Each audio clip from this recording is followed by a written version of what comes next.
آپ احباب کو بخوبی یاد ہوگا کہ ہماری گزشتہ گفتگو جو ہے وہ وراثت کی اہمیت اور اس کی تقسیم کے مسائل کے بارے میں رہی ہے، اور یہی طے پایا تھا کہ اس کا جو باقی کچھ باتیں ہم نے چھوڑ دی ہیں وہ ہم انشاءاللہ آج اس کو جو ہے وہ ڈسکس کریں گے۔ یہ ایک ایسا معاشرتی سبجیکٹ ہے کہ جس پر عمل درآمد اس لیے بھی مشکل ہو جاتا ہے کہ دیکھیے کبھی بھی کسی بھی کام کو پائے تکمیل تک پہنچانے کے لیے یا اس کے مثبت اور منتخب رزلٹس حاصل کرنے کے لیے یہ بہت ضروری ہوتا ہے کہ آپ اس کام کو پہلے دن سے ہی صحیح ٹریک پر لے کر چلیں۔ جب کسی کام کے ابتدا میں خرابیاں پیدا ہو جاتی ہیں تو بعد میں ان کو سنوارنے کے لیے بہت زیادہ سٹرگل کرنی پڑتی ہے، اور باوجود سٹرگل کے وہ اس طرح سے نہیں بن پاتی کہ جس طرح سے ان کو ابتدا سے اگر صحیح طریقے سے بنایا جاتا تو وہ بنتی۔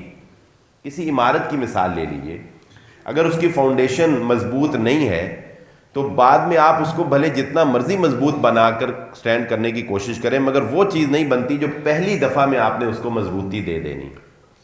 تو وراثت کی تقسیم اس لیے بھی ہمارے معاشرے میں بہت زیادہ مشکل ہے کہ ابتدا سے ہی ہم اپنے مالی سسٹم کو اس کے مطابق لے کر چلتے ہی نہیں ہیں۔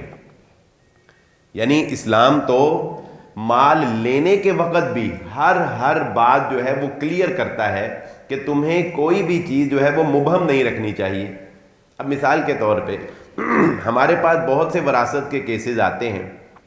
ہوتا کیا ہے، ایک شخص ہے، کہنے کو تو اس کا 5-6 کروڑ روپے کا بزنس ہے، سٹرکچر ہے پورا، اس کے پاس گاڑی بھی ہے، اس کا 2-3 لاکھ روپیہ ماہانہ خرچہ بھی ہوگا، لیکن جب بات کرتے ہیں وراثت کی تقسیم کی تو پتہ چلتا ہے کہ لے دے کر آ جا کر اس کے پاس تو بچتا ہی کچھ نہیں ہے۔ کروڑوں روپیہ اس نے دینا ہے اور کروڑوں ہی اس نے لینا ہے، اور جو لینا ہے وہ ملنا نہیں ہے، جو ملنا نہیں ہے تو دینا کیسے ہے؟ تو بس ایک ہوا میں سرکل گھوم رہا ہے، ایک ٹوپی ہے جو گھوم رہی ہے، ادھر سے آ رہے ہیں ادھر سے جا رہے ہیں اور وہ درمیان میں سے اپنا نکال رہا ہے۔ اب وہ کہتا ہے جی مجھے بتاؤ میں بیچوں تو کیا بیچوں اور رکھوں تو کیا رکھوں۔ یعنی 5 کروڑ کا سرکل ہے، لیکن وہ کہتا ہے کہ اگر میں آج اس کو سٹاپ کرتا ہوں بیچتا ہوں تو مارکیٹ میں جو پیسے ہیں وہ تو گئے مر، تو جب وہ مر گئے تو جو میں نے دینے ہیں میں بھی ڈیفالٹر، تو لے جی پیچھے کیا بچے گا، تو میں کسی کو کیا دوں گا۔ تو ایسے ہمارا اگر آپ دیکھیں گے بزنس سٹرکچر اگر آپ دیکھیں گے تو لوگ کثرت سے اس تعداد میں ہیں جو جکڑے ہوئے ہیں، ان کے پلے کچھ نہیں ہے، ہوا میں پاؤں ہیں، ان کے پاؤں زمین پر جمے ہوئے نہیں ہیں۔ تو جب پہلے دن سے کاروباری نظام ہی اس طرح سے نہیں لے کر چلے جو اسلامی تھا تو بعد میں اینڈ پہ جا کر آپ اس کی تقسیم پر بھی آ کر مشکلات کا سامنا تو پھر آپ کو کرنا پڑے گا۔ اس لیے یہ بہت ضروری ہے، جس بات کی طرف ہم گفتگو سے پہلے توجہ کر لیں کہ یہ بہت ضروری ہے کہ آپ پہلے دن سے اس بات کو ذہن نشین رکھیں کہ ایک دن وہ بھی آنا ہے جب میں نے مرنا ہے، اور ایک دن وہ بھی آنا ہے جب میرے مرنے کے بعد میری جائیداد تقسیم ہونی ہے، اور ایک دن وہ بھی آنا ہے جب میرے باپ نے مرنا ہے اور جب میں اپنے باپ کا وارث بنوں گا۔ ان ساری باتوں کو ذہن میں رکھ کر اگر کوئی کاروبار شروع کرتا ہے یا کاروبار کو پروان چڑھاتا ہے تو پھر اس کو مشکلات کا سامنا کم کرنا پڑے گا، مشکلات کا سامنا نہیں کرنا پڑے گا۔ وراثت کی تقسیم کا سب سے پہلا فائدہ آج ہم ذکر کرتے ہیں۔ وراثت کی تقسیم میں ایک سب سے بڑا بینیفٹ جو معاشرے کے عوامی طبقے کو جو فائدہ ہوتا ہے وہ کیا ہوتا ہے کہ دولت جو ہے وہ جمع ہو کر ایک ہاتھ میں نہیں آتی بلکہ اس کی اکائیاں تقسیم در تقسیم ہوتی چلی جاتی ہیں۔ یعنی ایک اوپر سے پہاڑوں سے جو ہے وہ ایک پانی جو ہے برف پگھل کر جب چلتا ہے تو وہ ندی نالوں سے ہوتا ہوا دریاؤں میں اور دریاؤں سے ہوتا ہوا سمندروں میں نہروں کے ذریعے سے کتنی جگہ کو سیراب کرتا ہے۔ اگر اس پانی کو آپ ایک ہی جگہ روک دیں گے تو کیا ہوگا، یا ایک ہی راستے سے اگر آپ اس کو سمندر میں بھیج دیں گے تو کیا ہوگا، دائیں بائیں کے سارے علاقے جو ہیں وہ بنجر ہو جائیں گے۔ یہی حال وراثت کا ہے کہ اگر ایک 6 کنال کے مکان میں ایک ہی بھائی رہ رہا ہے اور باقی بھائی اور بہنیں جو ہیں وہ بیچارے کوئی کرائے پر دھکے کھا رہا ہے, کسی کا اپنا کاروبار نہیں ہے, کسی کے پاس بچے کی شادی کرنے کے لیے پیسے نہیں ہیں, کسی کے پاس رہنے کے لیے سامان نہیں ہے, کسی کے پاس گھر جو ہے وہ چھوٹا ہے, افراد جو ہے کھانا ہے وہ زیادہ ہے, تو اکیلا ایک ہی جو ہے وہ 6 کنال پر محیط اور اس کے یوز میں 10 مرلے ہے, اور باقی جو ہے وہ سارا جو ہے وہ ضائع پڑا ہوا ہے. تو ایسی بہت سی مثالیں آپ کو معاشرے میں مل جائیں گی, اور بالخصوص زرعی زمین کے اوپر یہ مثالیں بہت زیادہ ہیں. یعنی زرعی رقبہ جو ہے وہ ایک ہی انسان اس مربوں کے اوپر قابض ہے, ایک ہی شخص جو ہے وہ مربوں کے اوپر قابض ہے. اب ایک شخص کتنی کو دیکھ بھال کر سکتا ہے آپ بتائیں؟ اگر ایک شخص جو ہے وہ ایک مربع زیادہ سے زیادہ دیکھ سکتا ہے, یعنی یوں ہی سمجھ لیجئے کہ ایک استاد جو ہے وہ ایک وقت میں 20 طالب علموں کو پڑھا سکتا ہے, لیکن اگر 100 کی کلاس جو ہے وہ اس کے سامنے بٹھا دی جائے تو کیا اس کی کارکردگی کچھ ہوگی؟ نہیں ہوگی نا. لیکن اگر 5 استاد 100 بچوں کو پڑھائیں گے تو کارکردگی اور نتائج کچھ اور ہوں گے. یہی حال مال کا ہے کہ زیادہ دولت کے اوپر کم اشخاص کو رکھا ہوا ہے, جس کی وجہ سے ان کو پرواہ نہیں ہے, اور زمین جو ہے وہ ضائع ہو رہی ہے, اسباب ضائع ہو رہے ہیں, مال ضائع ہو رہا ہے, کوئی پرواہ نہیں ہے. لیکن وہ اس بات پر رضامند نہیں ہے کہ میں اپنا لیول ڈاؤن کر کے اپنے بہن بھائیوں کو یا اپنے چچا کو یا اپنے جو بھی ورثاء ہیں ان کو وراثت میں حصہ دے دوں. اس کام کے لیے وہ تیار نہیں. اگر ایسا ہو جائے تو دولت جو ہے وہ ہر شعبے میں ہر شخص تک جو ہے وہ تقسیم ہوگی, اور اس تقسیم در تقسیم کی وجہ سے زمینیں بھی زیادہ کاشت ہوں گی, دولت زیادہ گردش میں آئے گی, اور زیادہ یوز ہوگی, انسان اس سے زیادہ فائدہ حاصل کر سکیں گے. وراثت تقسیم نہ ہونے کی وجہ سے چند لوگ جو ہے وہ فائدہ اٹھاتے ہیں اور زیادہ لوگ جو ہے وہ محروم رہ جاتے ہیں. پھر دیکھیے, انسان جتنا مرضی انصاف کا اپنے آپ کو سمجھے کہ میں بڑا منصف ہوں, انسان کے اندر جذبات ہیں, اور اس جذبات سے آپ انکار نہیں کر سکتے. آپ کو کسی سے محبت زیادہ ہوگی, آپ کا کوئی بیٹا آپ کی زیادہ خدمت کرتا ہے, آپ کو تحفے تحائف زیادہ دیتا ہے, اس کی بیوی کو زیادہ اچھے کھانے پکانے آتے ہیں, وہ آپ کے مہمانوں کی زیادہ کرتی ہیں, اس کی بیوی آپ کی کوئی کزن ہے, آپ کے ریلیشنز میں سے ہے, لا محالہ آپ کے دل میں کسی ایک طرف جھکاؤ ہو جائے گا, ایک طرف محبت ہو جائے گی, اور ایک طرف محبت ہوگی تو دوسری طرف نفرت بھی ہو جائے گی. اس محبت اور نفرت کے چکر میں انسان اگر اپنی مرضی سے تقسیم کرے وہ کبھی بھی انصاف نہیں کر سکتا ہے. ہمیشہ وہ چاہے گا کہ وہ کہیں نہ کہیں ڈنڈی مار کے کسی ایک کو فائدہ پہنچا دے, کہیں نہ کہیں کوئی اچھی چیز جو ہے وہ اپنے اس کو جس کی سے چاہت ہے اس کو دے دے. وراثت کے نظام کو اگر آپ اللہ کے مطابق, اللہ کی تقسیم کے مطابق کریں گے تو ڈنڈی بجنے کا کوئی چانس نہیں, کیونکہ وہ خالق ہے نا. اس نے جس طرح تقسیم کی ہے, اس نے کسی کی محبت اور کسی کی نفرت میں کسی کا حق کم اور کسی کا حق زیادہ نہیں کیا. اس کو پتا ہے کہ کس طرح سے یہ تقسیم کی جائے گی تو پورا معاشرہ جو ہے وہ سہولت میں رہے گا, پورا معاشرہ جو ہے وہ فائدے میں رہے گا. اس لیے یہ بات سمجھ لیجئے, یہ تسلیم کر لیجئے کہ اس وراثت کی تقسیم کو اپنے ہاتھ میں لینے کی کوشش نہ کریں. مت سمجھے کہ آپ بڑے منصف ہیں, اور مت سمجھے کہ آپ اپنی مرضی سے جو تقسیم کریں گے وہ بڑی اچھی ہوگی. بعض لوگ یہ سمجھتے ہیں کہ میری مرضی سے تقسیم ہونی چاہیے یا میں اپنی زندگی میں اپنی مرضی کر جاؤں. ایسی غلطیاں کرنے کی انسان کو کوشش نہیں کرنی چاہیے, اس لیے کہ وراثت کی تقسیم اللہ رب العزت نے جو رکھی ہے اس میں نا انصافی نہیں ہوتی. نمبر 2 پوائنٹ ہو گئے. پوائنٹ در پوائنٹ ہم انشاءاللہ کوشش کریں گے چلتے چلے جائیں, اور یہ مسائل میرا خیال ہے وہ ہیں جو لوگ عام طور پہ مجھ سے سوال کیے جن لوگوں نے, اور ہمیں پتہ چلا کہ معاشرے میں یہ کام ہو رہے ہیں, تو انہی کو ہم نے ایڈریس کرنا ہے آج. عمل ہونا نہ ہونا ایک الگ بات ہے, چلو کم از کم ہمیں یہ تو پتہ چل جائے گا نا یار ہم غلط کر رہے ہیں, کم از کم اتنا تو احساس جرم تو ہوگا نا, جرم کو ثواب سمجھ کے تو نہیں کر رہے ہوں گے نا.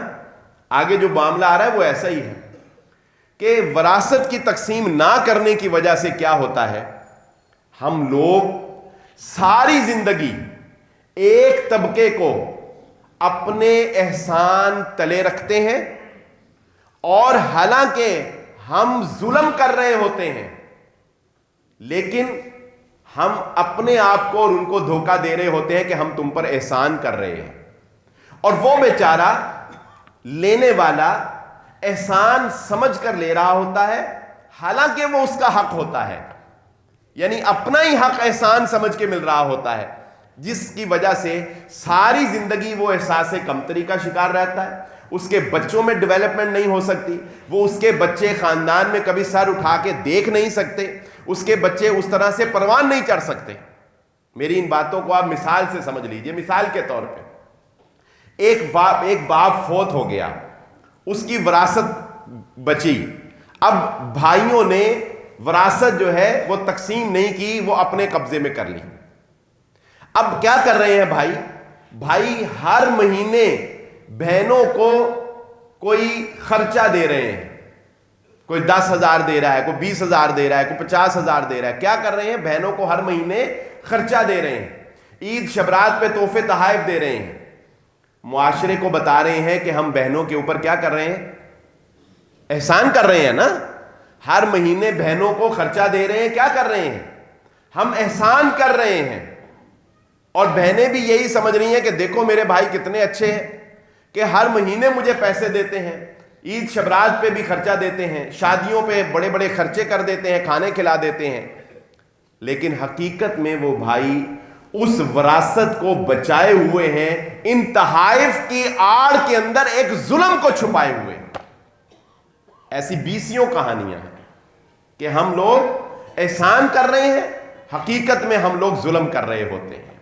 تو ایسا نہ کیجئے، آپ ان کو ماہانہ خرچ نہ دیجئے، بے شک وہ آپ کا احسان اللہ کی رضا کے لیے اگر کرنا چاہیں کریں، لیکن اس احسان کا اس وقت تک کوئی فائدہ نہیں ہے جب تک کہ آپ ان کا وہ حق جو اللہ نے ان کے لیے رکھا ہے، جو شریعت نے ان کے لیے رکھا ہے، اگر آپ وہ ادا نہیں کرتے تو اس احسان کا کوئی فائدہ نہیں ہے، یہ کوئی نیکی نہیں آپ کر رہے، اپنے آپ کو دھوکہ دے رہے ہیں۔ آپ اس لیے احسان کر رہے ہیں کہ وہ کہیں وراثت کے طلبگار نہ بن جائیں، یا ہمیں ان کو وراثت کے اندر جو ہے وہ حصہ نہ دینے پڑ جائے۔ بلکہ بسا اوقات تو لوگ اس قدر سنگ دل بھی ہو جاتے ہیں معاشرے میں، ہم نے دیکھا کہ وہ بطور صاف کہہ دیتے ہیں کہ اگر تمہیں وراثت میں حصہ چاہیے تو پھر تمہیں بھائیوں کو چھوڑنا پڑے گا۔ ایسے بھی لوگ موجود ہیں، وہ صاف کہتے ہیں اگر تمہیں اب یہ دو تکڑیاں ہیں، فیصلہ تم نے کرنا ہے، وراثت لینی ہے تو یہ پیسے پڑے ہیں، وراثت لے لو، لیکن پھر بھائیوں کی طرف مت آنکھ اٹھا کر دیکھنا کہ ہمارا تمہارے ساتھ کوئی تعلق ہوگا۔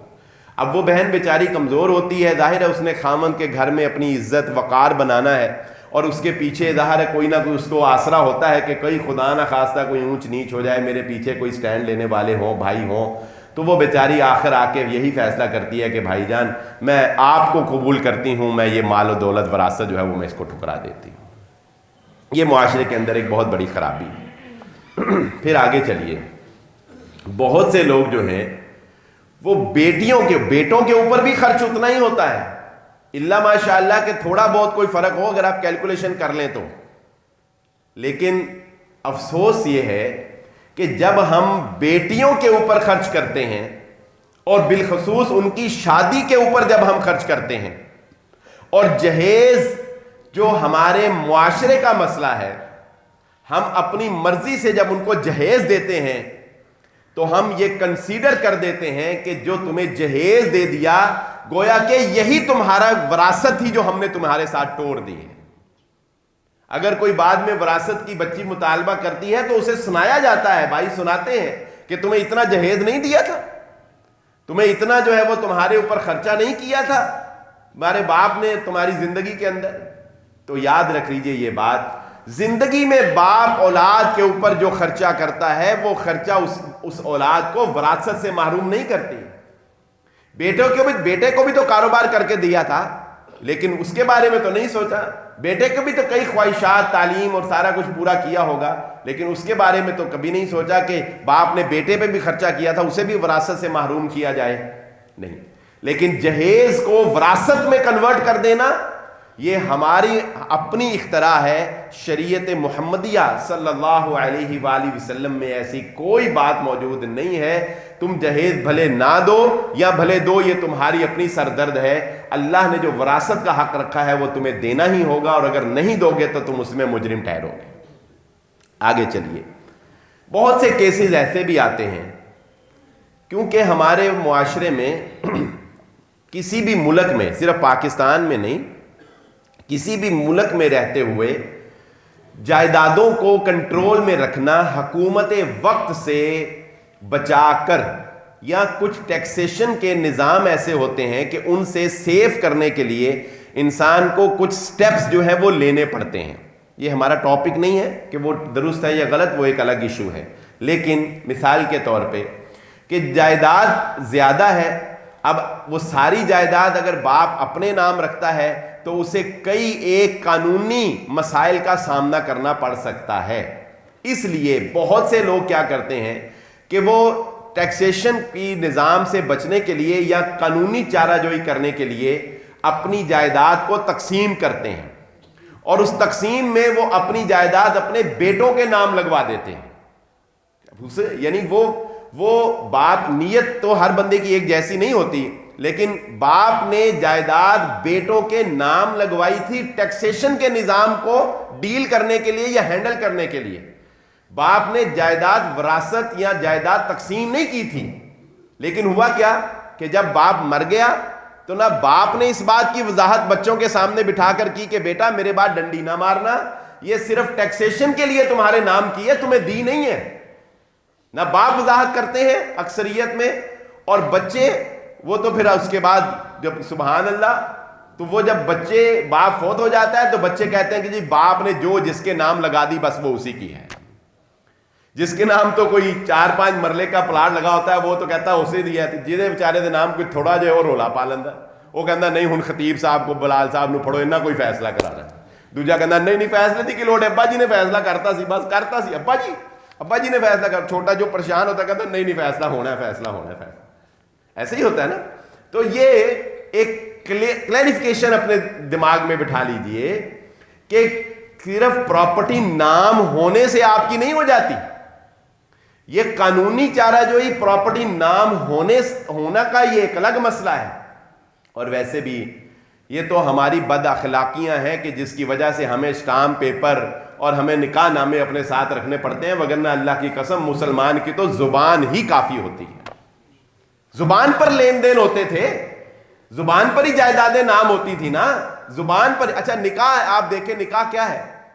اگر آپ نکاح کے پیپر کو، مجھے ایک دفعہ ادھر دارالاسلام میں ایک بندہ آیا، مجھے آگے کہنے لگا جی بڑا ایمرجنسی ہے، تو ہمارے جو مولوی صاحب تھے نا وہ نہیں آئے جن کو نکاح کے لکھا، تو آپ نکاح پڑھا دیں. میں نے کہا چلو، میں نے آگے ایک پروگرام میں جانا تھا، مجھے جلدی تھی، تو وہ نکاح رجسٹر نہیں تھا. میں نے ان کو کہا کہ بھائی جان میں نکاح پڑھا دیتا ہوں، نکاح آپ کا ہو جائے گا، رجسٹر بعد میں پر کرتے رہنا، میرے سگنیچر ہے نا وہ دارالاسلام میں اگلے جمعے کروا لینا. کہتے جی ٹھیک ہے. لو جی میں نے نکاح پڑھا دیا. جب میں نکلنے لگا تو ایک بندہ کہتا جی نکاح ہویا ہی نہیں. میں نے کہا یار ہو گیا، میرے پاس ٹائم نہیں تجھے پورا سمجھاؤں. کہتا جی تو سین نہیں ہوئے، رجسٹر نہیں پر، نکاح نہیں ہوا. میں کہا پھر اب میں کچھ نہیں کر سکتا. تو بھائی انہوں نے پھر پتہ لگا دوبارہ نکاح پڑھایا. پتہ ہی نہیں لوگوں کو بھائی نکاح کیا ہے. نکاح تو صرف یہ ہے دو گواہ لڑکے کی طرف سے، دو گواہ لڑکی کی طرف سے، لڑکی کے ولی کی اجازت، اور مولوی صاحب ایجاب و قبول کروا دیں. بھائی وہ آپ ہی کر لیں. کوئی بھی بیٹھ کے کہہ دے تینوں قبول ہے، وہ کہ تینوں قبول ہے، کہ قبول ہے، تو چلو بس نکاح ہو گیا، پھنس گئے. اتنی سی بات ہے. لیکن یہ تو اب لوگوں کی اخلاقی حالت اتنی بری ہے کہ ہمیں پھر یہ سارا کچھ جو ہے قانونی طور پہ حکومتوں کو کرنا پڑ رہا ہے. تو اس لیے یہ بات سمجھ لیجئے کہ پراپرٹیاں رجسٹری کروانے سے نام نہیں ہوتی. پراپرٹیاں تب آپ کی ہیں جب اللہ کی شریعت میں وہ آپ کے نام لکھی گئی ہیں. رسول اللہ صلی اللہ علیہ وآلہ وسلم نے فرمایا تھا نا، دو فیصلہ کروانے کے لیے جب اشخاص آئے تھے تو اللہ کے نبی صلی اللہ علیہ وسلم نے، یہ تو چلو رجسٹری ہے نا، نبی صلی اللہ علیہ وآلہ وسلم جیسی شخصیت جن کے اوپر اللہ وحی کے ذریعے سے بتا دیتا تھا کہ صحیح کیا ہے اور غلط کیا ہے، وہ کہتے ہیں لوگوں یاد رکھو فیصلہ کروانے سے پہلے میری ایک بات سمجھ لینا. اگر کسی نے اپنی چرب زبانی کی وجہ سے اپنے مقدمے کو اچھے طریقے سے بنا سنوار کے پیش کرنے کی وجہ سے اگر کسی نے مجھ سے اپنے حق میں فیصلہ کروا لیا حالانکہ وہ زمین اس کی نہ ہوئی، تو سمجھ لے کہ اس نے جہنم کا ٹکڑا اپنے لیے خرید لیا. یہ نہ سمجھو کہ جج نے تمہارے حق میں رجسٹری کر دی تو وہ تمہاری ہو گئی، نہیں. لوگوں کے مال آپس میں باطل طریقے سے نہ کھاؤ اور حکام کی طرف فیصلہ لے جاؤ. اللہ قرآن میں کہتے ہیں بعض لوگ لوگوں کا مال کھانے کے لیے کیا کرتے ہیں, حکام کی طرف فیصلہ لے جاتے ہیں. عدالتوں میں کیس کر کے اپنے نام پراپرٹی کروا لینے سے وہ پراپرٹی تمہاری نہیں ہو جانی, وہ تب بھی تمہاری ہونی ہے جب شریعت محمدیہ صلی اللہ علیہ وآلہ وسلم میں وہ تمہارے نام لکھی گئی. یہ بڑا اہم ٹاپک ہے جو اگلا ہے. یہ بہت زیادہ کیسز اس کے میں ہمارے سامنے آتے ہیں, اور وہ کیا ہے کہ ہوتا یوں ہے کہ باپ جب کاروبار شروع کرتا ہے تو ظاہری بات ہے کہ اس وقت ہوتا ہے وہ اکیلا, پھر کاروبار بھی گرو کرتا رہتا ہے اور وقت بھی گزرتا رہتا ہے. تو سب سے پہلے کاروبار میں باپ کے شریک ہوتا ہے بڑا بیٹا, ٹھیک ہے نا, بڑا بیٹا باپ کے ساتھ کاروبار میں شریک ہوتا ہے. کوئی 10-15 سال, کوئی 5 سال ایسے گزر جاتے ہیں جس میں صرف بڑا بیٹا ہی باپ کے ساتھ شریک رہتا ہے, اور چھوٹے بھائی جو ہیں وہ بعد میں شریک کاروبار ہوتے ہیں یا بس اوقات ہوتے ہی نہیں ہیں. ایسی صورتحال میں اکثر ایسے کیس آتے ہیں کہ باپ جب فوت ہو جاتا ہے تو بھائی یہ دعویٰ کرتا ہے کہ بھائی جان والد صاحب کے ساتھ تو محنت کی میں نے, اس کام کو پروان تو چڑھایا میں نے, دکان پہ بیٹھتا تھا میں, اور تسی چھوٹے چھوٹے سی تانوں کی پتہ گرائیاں کرن میں جاندا رہا ہوں تسی حق مارے. میں وہ یہ سمجھتا ہے کہ میں ہی اس کاروبار کا اب حقدار ہوں, لہذا یہ کاروبار میرا ہی ہے. یہ ایک بہت بڑی غلط فہمی ہے. اس غلط فہمی کو آپ, جیسا کہ میں نے شروع میں ذکر کیا تھا کہ مسائل شروع ہوتے ہیں شروع سے. جب آپ سٹرکچر صحیح کھڑا نہیں کرتے نا تو اوپر عمارت بھی صحیح طرح سے پھر کھڑی نہیں ہو پاتی, رزلٹ نہیں آتے. اس کی وجہ کیا ہے؟ اس کی وجہ یہ ہے کہ باپ جب بیٹے کو اپنے ساتھ لگاتا ہے اس وقت اس کی پوزیشن واضح نہیں کرتا. یہ زندگی کا ایک اصول بنا لیں اور آنے والی نسلوں کو یہ پیغام جو ہے یہ پہنچا دیں. یہ زندگی میں انشاءاللہ بہت کام آئے گا آپ کے انشاءاللہ. کیا کہ جب کوئی باپ اپنے بیٹے کو اپنے ساتھ کاروبار میں اٹیچ کرے تو 3 باتیں, یا اگر کوئی چوتھی بات بھی اس کے ذہن میں آ جائے, 3 باتوں میں سے ایک بات اس کے ساتھ کلیئر ہونی چاہیے.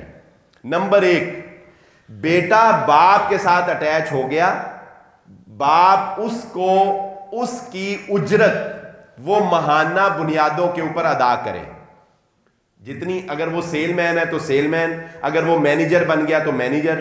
پتہ ہوتا ہے نا کہ اتنی سیلری 25,000 30,000 35,000 چل رہی ہے, وہ ماہانہ اجرت اپنے بیٹے کو ادا کرے تاکہ کل کو بیٹا یہ نہ کہے کہ منو کچھ نہیں ملیا میں محنت کی تھی.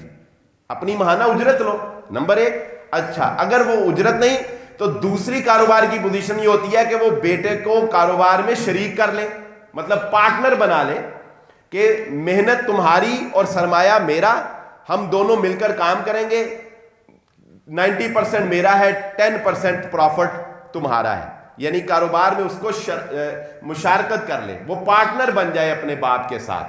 ٹھیک ہے, یہ بھی ٹھیک ہے, کوئی مسئلہ نہیں. اور تیسری صورت یہ ہے کہ باپ بیٹے کو یہ بات سمجھا دے کہ بھائی جان کاروبار اجازت نہیں دیتا کہ میں تجھے ماہانہ خرچہ دوں, یا کاروبار اجازت نہیں دیتا کہ میں تجھے پارٹنر بناؤں. تو ایز اے بیٹے ہمدردانہ میرے ساتھ ہے اور یہ ہمدردی تیری میرے ساتھ رہے گی, اس میں کوئی تیرا حق کوئی حصہ نہیں, بس جو تو میرے ساتھ ہے یہی تیرا حق ہے. کل کو دعویٰ نہ کریں کہ میں نے باپ کے ساتھ جو مل کر کاروبار سٹینڈ کی. کلیئر کر دو باتیں. جب کلیئر نہیں کرتے تو پھر ناانصافی. ہاں اگر ایسا ہو جائے, یہ بھی سمجھ لیجئے, یہ تو تھا کہ پہلے کوئی کرے, اب اگر پہلے کسی نے نہیں کیا, اگر ایسا ہو گیا تو تب بھی اس کا مطلب یہ نہیں ہوگا کہ اب وہ بیٹا جو ہے اس کو دکان سونپ دی جائے یا اس کو وراثت میں زیادہ دے دیا جائے. نہیں, وراثت میں اس کو وہی ملے گا جو شریعت نے مقرر کیا دیگر بہن بھائیوں کے حساب سے. ہاں, لیکن اس کی ماہانہ کارکردگی, ماہانہ سیلری جو ہے وہ الگ سے وراثت میں سے اس کو دی جائے گی. یہ اس کا حق ہے, اس کے ساتھ ناانصافی نہیں کرنا. شریعت ناانصافی نہیں ہونے دیتی. اسے کہیں گے ٹھیک ہے ماہانہ ایک مینیجر, تو مکی مارکیٹ میں دکان پہ کام کیا تم نے, وہاں پہ اب پتہ کر لیتے ہیں اس سال ایک مینیجر کی یا ایک سیل مین کی تنخواہ کتنی تھی, وہاں سے اس حساب سے گریجولی بڑھاتے بڑھاتے ایک ایسٹیمیٹ لگانا کوئی مشکل نہیں ہے. اس کو جتنی اس کی ماہانہ سیلری بنتی ہوگی وہ وراثت میں سے اس کو 10-12 لاکھ سمجھ لیں وہ الگ دی جائے گی، یہ تمہارا خدمت تمہیں مل گئی، اس کے بعد وراثت کے قانون کے مطابق اس کو تقسیم کیا جائے گا۔ یہ بھی سوال یہ پچھلے جمعے میں ڈسکس ہوا تھا، لیکن اس کا ایک شک رہ گئی تھی، وہ ہم ڈسکس کر لیتے ہیں۔ پچھلے جمعے میں نے یہ بتایا تھا کہ کسی اولاد کو شریعت اول تو یہ حق دیتی نہیں کہ وہ وراثت یعنی باپ سے اپنی باپ کی زندگی میں حق مانگے کہ مجھے وراثت میں سے حصہ دو، شریعت اس کو یہ اجازت نہیں دیتی۔ لیکن غلطی کر لیتے ہیں لوگ، تو اگر کوئی بچہ ماں باپ کی زندگی میں اپنا حصہ مانگتا ہے اور ماں باپ دونوں میں سے کوئی بھی یا جو بھی جس کا بھی وہ وارث ہے وہ اس سے تحریراً یا عقداً یہ معاہدہ کر لیتے ہیں کہ ٹھیک ہے آج کے دن میں اپنی کل جائیداد کو وراثت کے اصول کے مطابق ڈیوائیڈ کرتا ہوں، جتنا تیرا حصہ بنتا ہے وہ تجھے دے رہا ہوں، لیکن میرے مرنے کے بعد تو باقی جائیداد میں حصے دار نہیں ہوگا۔ یہ معاہدہ ہے تو غلط، یہ بات سمجھ لیں، باپ کر رہا ہے غلطی کر رہا ہے، بیٹا لے رہا ہے غلطی کر رہا ہے، کیونکہ میں نے پہلے بتایا تھا وراثت ہوتی ہے مرنے کے بعد۔ لیکن اگر کوئی یہ معاہدہ کر لیتا ہے تو رسول اللہ صلی اللہ علیہ وسلم کے فرمان کے مطابق کہ المسلم علی شروطہم، نبی صلی اللہ علیہ وسلم فرمان کے مطابق وہ اپنے اس معاہدے پر قائم رہے گا، آئندہ باپ کے مرنے پر وہ وراثت میں سے حصے دار نہیں ہوگا۔ بعد میں چاہے وہ جو بھی پھر ہو یہ اس کے نصیب ہے، پھر بعد میں باپ اور امیر ہو جاتا ہے، وہ اس کے دل میں اور لالچ آ جاتا ہے، وہ کہتا ہے وہ ادوں لے آسی تھوڑا سی ان ہور آگے نے ہور دو من، ایسا نہیں۔ اگر لے لیا تو بس پھر ٹھیک ہے، پھر تمہاری مرضی، تمہاری خوشی، تمہاری قسمت، پھر تم اس سے فارغ ہو۔ جائیداد، یہ بھی ایک مسئلہ پاکستانی مردوں کے ساتھ بیچاروں کے ساتھ زیادہ ہی پیش آتا ہے۔ جائیداد کو تقسیم ہونے سے بچانے کے لیے بہت سے لوگ اور بالخصوص بچے ایسا کام اکثر کرتے ہیں، جائیداد کو تقسیم ہونے سے بچانے کے لیے اپنے باپ کی دوسری شادی نہ ہونے دینا، یا خود از خود مرد کا اور اس بات سے خطرہ محسوس کرنا کہ میں ایک اور شادی کروں گا تو اس سے اور اولاد ہوگی اور میری جائیداد جو ہے وہ اور تقسیم در تقسیم ہوگی۔ یہ ایسا پاکستانی معاشرے کا ناسور ہے کہ جس نے مردوں کو گناہ کے اوپر تو لگایا ہے لیکن وہ دوسری شادی نہیں کرتے۔ یعنی اولاد کیا کہتی ہے کہ اگر ہمارا باپ اس بیچارے کو ضرورت بھی ہے، اور ویسے بھی مذاق اپنی جگہ، آپ کو پتہ ہے دوسری شادی پہ ہم اکثر مذاق کرتے ہیں، مذاق اپنی جگہ، لیکن یہ بات حقیقت ہے جو ہم جانتے ہیں کہ بر صغیر کے اندر ہندوانہ معاشرے کی وجہ سے ہماری بر صغیر کی خواتین کو پتہ ہی نہیں ہے کہ ایک مرد کا حق ادا کیسے کرنا ہے۔ شیخ مکی صاحب جو سعودی عرب میں درس دیتے ہوتے تھے، وفات پا گئے ہیں، ان کا ایک کلپ میں نے دیکھا، وہ کہتی ہیں کہ ہماری خواتین سے عرب خواتین کی ملاقات ہوئی تو وہ عرب خواتین ان کو پوچھنے لگی کہ آپ روزانہ کتنی کھجوریں کھاتی ہیں؟ اس نے کہا ہم کیسی کڑیاں کھجوریں کھانی، یہاں تو کھجوریں کھانا ویسے مرد کے حصے میں سمجھا جاتا ہے کہ مرد ہی کھجوریں کھائے، اور وہ کہتے ہیں کھجوریں کی کھانی، کدے کھا لی کدے نہ کھائی۔ وہ کہتے ہیں ہم لوگ، یعنی خواتین یہ بات بتا رہی کہ ہم لوگ روزانہ آدھا کلو سے 1 کلو کھجور کھاتی ہیں تاکہ اپنے مرد کا حق ادا کر سکیں۔ تم اگر اپنی خوراک کا خیال نہیں کرتی، تم نے اپنے خامدوں کا کیا حق ادا کرنا ہے؟ یہاں پر شادی کے بعد بیچاری خواتین کی 50% انرجی جو ہے وہ جوائنٹ فیملی سسٹم میں سسرال والے لے جاتے ہیں، اور 30% بچتی ہے وہ روٹی، ہانڈی، کچن اور کپڑے دھونے میں نکل جاتی ہے، 20% انرجی اس کی بچے کھا جاتے ہیں۔ رات کو خامن جب اس کو دیکھتا ہے تو کہتی تانوں اپنی پئی ایسی ہوتا ہے نا، وہ کہتی تانوں اپنی پئی ہے، وہ بیچارہ کمبل لے کے لپیٹ کے دوسری طرف منہ کر کے 15 منٹ اس کو کوستا ہے، 15 منٹ اپنے آپ کوستا ہے، 15 منٹ سوچتا ہے میں ہن کی کرا، خیر سو جاتا ہے، ایسے کام کچھ بھی نہیں کر سکتا۔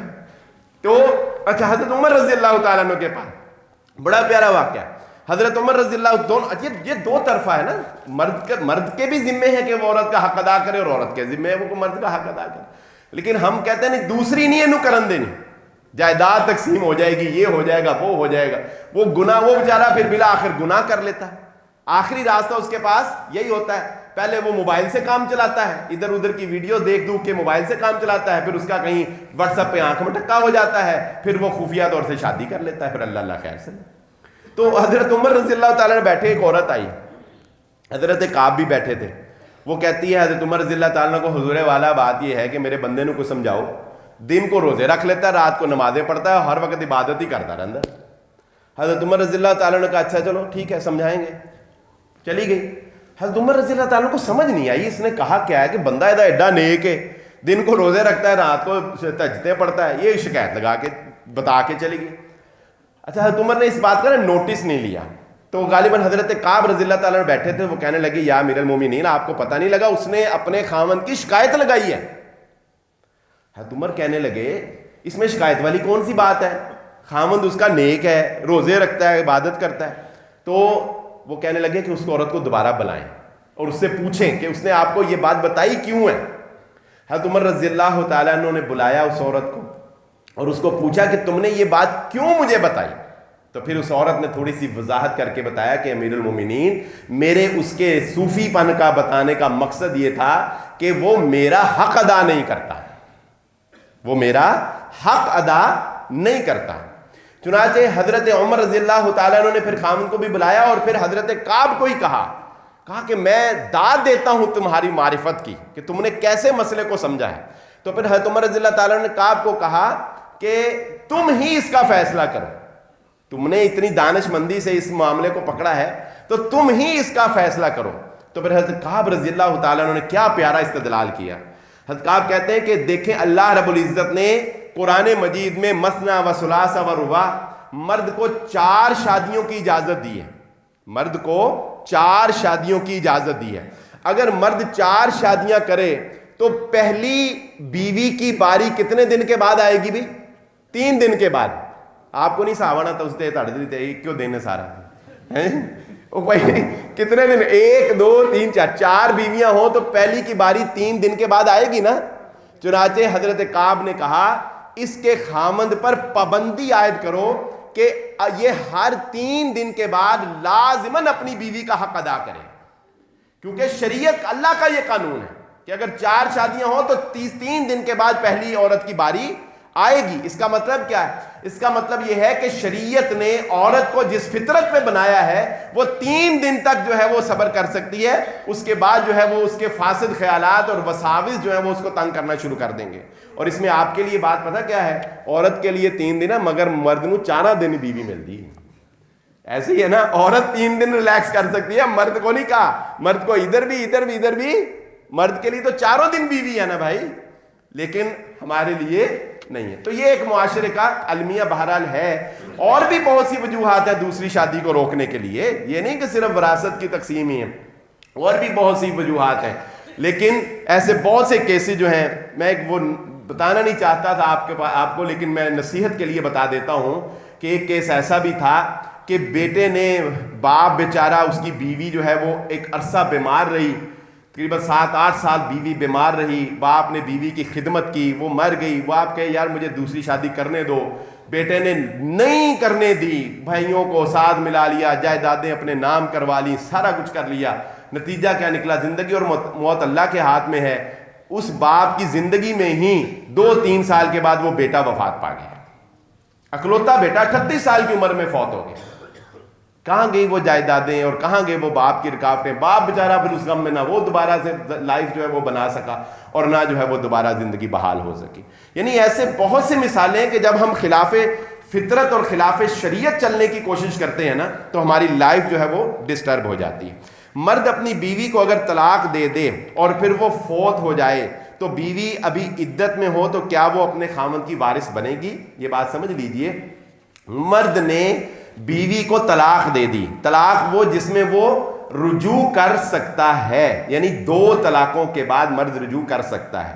تو جب تک عورت عدت میں ہوتی ہے یہ سمجھ لیجئے کہ مرد بھی عدت کی پابندیاں گزارتا ہے اور عورت بھی عدت کی پابندیاں گزارتی. اور اگر مرد مر جاتا ہے تو وہ وراثت میں عورت حصے دار ہوتی ہے. یہاں میں ایک نازک بات آپ کو بتاؤں, پتہ کیا ہے؟ ایک نازک پہلو شریعت کا آپ اندازہ لگائیے کہاں سے پکڑتی ہے ہمیں جا کے. ڈنڈی نہیں مارنے دیتی، یہ تو ہم ہیں جو ڈنڈیاں مارتے ہیں، شریعت پکڑ لیتے ہیں۔ اگر کوئی بندہ مرض الموت کے اندر، اگر کوئی بندہ بیمار ہے، مرض الموت میں ہے، مرض الموت مینس کہ کوئی ایسی بیماری میں ہے یا وہ اب عمر کے اس حصے میں ہے کہ اس کو پتا ہن کدے بھی آ گئے بس گئے، اگر وہ اس حالت میں اپنی بیوی کو طلاق دے دیتا ہے وراثت سے محروم کرنے کے لیے، تو شریعت کہتی ہے بیوی کو پھر بھی وراثت ملے گی۔ بات سمجھ گئے؟ کوئی ہو نا ساری زندگی بنی نہ ہو، یا اینڈ پہ آ کے کوئی غصہ آ گیا ہو تو کہے کہ چل میں تے ہن چلا وا، تینوں طلاق دے کے جاواں گا تاکہ تو رولدی رہے، تاکہ تو میری وارث نہ بنے۔ جیسے اولاد کو آنکھ کر کے وراثت سے محروم نہیں نہ کیا جا سکتا، ایسے مرنے سے پہلے بیوی کو طلاق دے کے اس کو وراثت سے محروم نہیں کیا جا سکتا۔ یہ ہے دین محمدیہ صلی اللہ علیہ وآلہ وسلم۔ بیوی خاوند کی اجازت کے بغیر، یہ بھی بڑا اچھا مسئلہ ہے، بیوی خاوند کی اجازت کے بغیر کیا اپنے دوسرے جو شریک وراثت ورثاء ہیں ان کو وراثت معاف کر سکتی ہے یا نہیں کر سکتی؟ بات سمجھ گئے؟ باپ مر گیا تو اس کی بیٹی وارث بنی، لیکن بیٹی شادی شدہ ہے تو وہ اپنے شوہر کے گھر ہے، کیا وہ شوہر کو پوچھے گی کہ میں اپنے باپ کی وراثت اپنے بھائیوں کو معاف کر دوں، یا شوہر کو پوچھے بغیر کر سکتی ہے؟ تو ایک ہے قانونی بات اور ایک ہے معاشرتی بات۔ پہلی بات یہ سمجھ لیں، قانونی بات یہ ہے کہ عورت کو قانونی طور پر یہ حق حاصل ہے کہ اگر وہ آگے مسئلہ آ جائے گا معافی والا بھی کہ معافی ہم کیسے لیتے ہیں، لیکن قانونی طور پر اسے یہ حق حاصل ہے کہ اگر وہ شوہر کو پوچھے بغیر اپنی وراثت معاف کر دیتی ہے تو اس کے اوپر کوئی گناہ نہیں ہے۔ لیکن عورت کمزور ہے، لین دین کے معاملات کو عورت نہیں سمجھ سکتی، معاشرے میں کیا چل رہا ہے، لوگ کیسے دھوکہ دیتے ہیں، ضروریات زندگی کیا ہیں، کیسے ڈیل کرنا ہے، کیسے مینج کرنا ہے، یہ عورت کو سمجھ میں نہیں آتا۔ اس لیے فقہاء اس بات کی تاکید کرتے ہیں محدثین کہ عورت کو چاہیے کہ معاف کرنے سے پہلے اپنے خاوند سے مشورہ لازماً کر لے، کیونکہ اس کو پتا ہے کہ ڈیل معاملات کیسے کرنے۔ بھائیوں نے کوئی ادھر ادھر سے ہمدردی کے دو بول بولے، کوئی چکما دیا، کوئی یہ کیا وہ کیا، چل وہی اپنے نال خال، خاوند سے مشورہ ضرور کرے کہ تاکہ نقصان سے وہ بچ جائے۔ ہاں، ایک سوال بڑا انٹرسٹنگ ہے، لوگ بڑے پیار سے پوچھتے ہیں، کہتے ہیں جی اگر ہماری بہنیں حصہ مانگے ہی نہ تو پھر بھی دئیے؟ کیسی گل ہے؟ کہتے ہیں مانگتی نہیں ہے۔ میں نے کہا اس کو ذرا لاکھ روپیہ پھڑا نا وہ ہاتھ تے، پھر دیکھ تینوں واپس کر دیے کہ نہیں کر دیے۔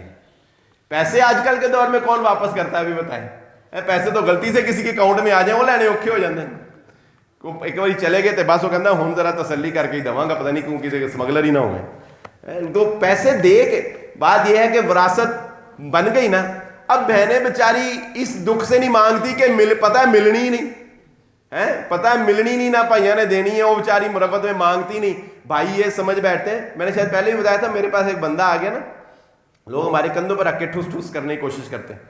ایک بندہ آ گیا مجھے کہتا میں نے ایک بندے سے حساب کیا تو 75,000 روپیہ جو ہے نا وہ میں نے اس کا دینا ہے، پر انہوں پتہ کوئی نہیں، حساب کر کے نیل کر لیا۔ تو کہتا ہے وہ 75,000، کہتا پھر میرا ہو گیا۔ میں کہا تو میرے کو آیا کیوں ہے؟ کہتا بس ذرا دل چ کھٹک سی نا۔ میں کہ تو میرے کو اس لیے آیا کہ تینوں 75,000 ہضم نہیں ہو رہا ہے، یہ تینوں دینا ہی پینا ہے، یہ دینا ہی دینا۔ میرے پاس اس لیے آیا کہ میں کہہ دوں کہ خیر ہے تو پھر تو نے کہنا خیر۔ تو اسی طرح بہنوں کا حصہ اگر وہ نہیں مانگتی تو کیا دینا نہیں ہے؟ کسی کے پیسے دینے ہوں اور وہ نہ مانگے تو آپ کیا کہتے ہیں؟ نہیں دینے؟ بھئی ان کا حق ہے، ان کو دو۔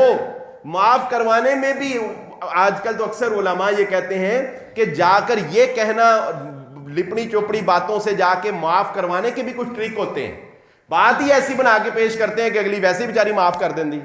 لیکن اگر آپ اس کو جا کے کہو کہ یہ ہے تیرا 2 لاکھ روپیہ حصہ بندہ ہے، اللہ پھڑ، اور پھر اس کو کہو کہ بہن جی یہ مجھے دے دے، مجھے بڑی ضرورت ہے، پھر دیکھو کی ہوں۔ پھر اگر وہ دینا تو پھر ٹھیک ہے، پھر وہ اس نے آپ کو معاف کر دیا۔ کیا منہ بول رہی اولاد وراثت میں حصے دار ہوتی ہے؟ جی نہیں. اگر اولاد وہی وراثت میں حصے دار ہے ماں اور باپ کے جس کے نطفے سے وہ پیدا ہوئی ہے. اگر باپ اور ہے تو بھی وہ صرف ماں کے وراثت میں حصے دار ہوں گے. اگر ماں کوئی اور ہے، باپ ایک ہے، ماں کوئی اور ہے، تو وہ تب بھی وہ اسے ماں کے حصے دار نہیں ہوں گے وراثت میں، اپنے سگے باپ کے ہی حصے دار ہوں گے. یعنی جس کے نطفے میں اور جس کے رحم میں اولاد ہوئی ہے وہ صرف اسی کی وارث ہوتی ہے. جو لیپالک بیٹا ہے، اڈاپٹڈ چائلڈ جو ہیں، وہ وراثت میں حصے دار نہیں ہوتے. البتہ 1/3 جیسا کہ ہم نے پچھلے جمعے میں سنا تھا کہ 1/3 جو ہے آپ وصیت کر سکتے ہیں غیر وارث کو، تو اس کے حق میں جو ہے وہ آپ وصیت جو ہے وہ کر سکتے ہیں. اللہ رب العزت سے دعا ہے اللہ رب العزت مجھے اور آپ کو جو کہا اور جو سنا سمجھنے کی اور عمل کرنے کی توفیق عطا فرمائے. وآخر الدعوانا الحمدللہ رب العالمین.